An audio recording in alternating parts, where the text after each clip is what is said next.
ሰላም ቤተሰብ ከ3 ዓመት በፊት አዲስ አበባ መሃል ከተማ ላይ ቤት ገዝቼ ቤቱን ልገነባው ፈልጌ ቤት ውስጥ ተከራይተው የነበሩ ሰዎች እንዲወጡ ጠይቄያቸው በስንት መከራ ኪራይ ሳይከፍሉ 7 ወር ቆይተው አንወጣም ብለው ለወረዳ አመልክቼ ወረዳው አስወጣቸው።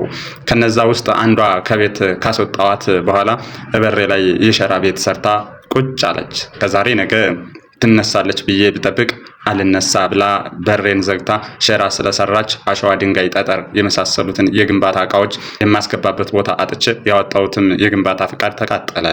ቤት ልከራይልሽ ተነሽ ብዬ ብለምን ባስለምን አሻፈረኝ ብላ ቤቱም ሳይሰራ 3 ዓመት ተዘጋ።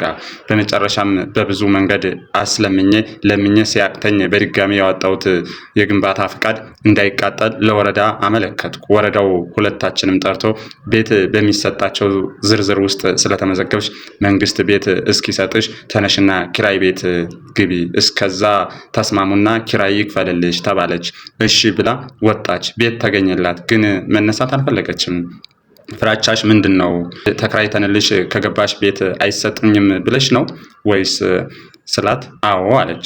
አሁን እንድታማክሩኝ የፈለኩት ሴትዋን በማይጎዳ መልኩ ከዛ ተነስታ የመንግስት ቤት ማግኘት እንድትችል እንዴት ላደርግ? እኔስ ስራውንስ እንዴት ልስራ? ያወጣሁትን የግንባታ ፍቃድ አሁንም እንዳይቃጠልብኝ ያንን ለማውጣት የከፈልኩት ክፍያ እና ክፍለ ከተማ መሬት አስተዳደር ያለውን ውጣ ውረድ መቼም ታውቃላችሁ። በዛ ላይ ከ3 ዓመት በፊት የነበረው የእቃና የጉልበት ዋጋ በጣም ጨመረ። ቀውስ ውስጥ ገባው። እንዴት አድርጌ ቤቱን ልስራ?